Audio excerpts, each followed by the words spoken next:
Hey everyone. Today I wanted to talk about something that I've heard a lot in the past and even came up in the conversation that I had with Philip Scroggin, the link to which is in the description. First, I want to establish something. I accept evolution. This should come as no surprise to most of you, especially since I started making these videos. But since being an atheist doesn't automatically mean that you accept evolution, I wanted to be clear about that. With that being said, I feel it important to say that evolution describes the mechanism through which we get all of the diversity of life that we see here on Earth.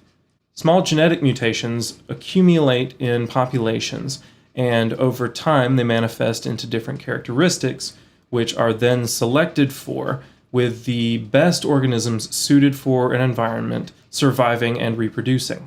Over time, these organisms can no longer reproduce with other offspring of the ancestor generations that they both came from, and that's how we get different species. Over the past 3.8 billion years, this process has given us the different species of plant, animal, fungi, and virus that exist today. It also gave rise to our ability to act morally. We can see rudimentary elements of morality in the animal kingdom with wolves, mongooses, meerkats, raccoons, bonobos, vampire bats, some birds and fish, and even some ants behaving altruistically, just to name a few. And it makes sense. Populations that take care of their sick, feed mothers that can't hunt or forage for themselves, that support the injured or protect their homes, all of these help the population survive and reproduce.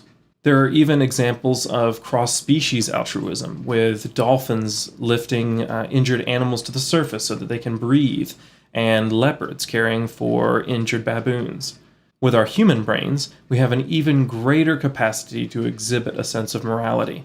However, me saying that evolution by natural selection gave rise to our morality does not mean in any way that I think that we should use it as our moral system. That I or anyone else accepts evolution as fact does not mean that we support eugenics or killing off our grandparents because they are too old to work or to reproduce. Far from it. All we are saying is that we understand that natural selection is how we got here. It should be clear with only small reflection that this system would be a cruel and heartless way to form a society. I think that the confusion may rise from the supposedly atheistic regimes of Hitler, Stalin, Mao, and Pol Pot, and how they treated their people. Even if they were all atheists, and Hitler wasn't, atheism is simply the lack of a belief in a god or gods, and has nothing to say about how we treat each other. Atheism is not a moral system. It has nothing to do with morality. If these dictators had believed that they were going to be ultimately judged by a higher authority, would they have acted any differently? I don't know. But Hitler used the belief that the Jews had killed Christ, a belief that was supported and even reinforced by the Catholic Church, as at least part of the justification for his actions. If Stalin had believed in God, would he have been kinder to his subjects? Or would he have found a religious reason to do what he did? Again, I don't know, but history certainly suggests that he could have. What these people did caused the 20th century to be the bloodiest in human history. Did they act based on their atheism, or because they saw an opportunity for power and seized at it? They did what they did based on a horrific moral code that justified their actions. And that is the root of the problem. Natural selection and survival of the fittest is a cruel process, but that doesn't change the fact that it was the driving force that allowed for biological diversity and the incredible complexity that we observe in nature. But as a system of morality, I think we can all agree that it is one of the worst ways to nurture well-being in society. I am a secular humanist. Right now, that seems to me the best way to evaluate morality without being intellectually dishonest. So what is secular humanism? It can be best summarized in the following 3 points that I got from secularhumanist.org, link in the description. Number 1, it is a naturalistic philosophy. Secular humanism is philosophically naturalistic. It holds that nature, the world of everyday physical experience, is all there is, and that reliable knowledge is best obtained when we query nature using the scientific method. Naturalism asserts that supernatural entities like God do not exist, and warns us that knowledge gained without appeal to the natural world and without impartial review by multiple observers is unreliable. 2. It has a cosmic outlook rooted in science. Secular humanism provides a cosmic outlook, a worldview in the broadest sense, grounding our lives in the context of our universe and relying on methods demonstrated by science.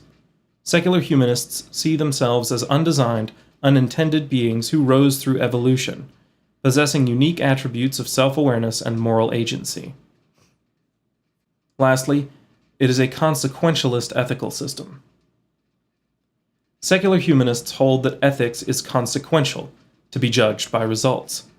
This is in contrast to so-called command ethics, in which right and wrong are defined in advance and attributed to divine authority.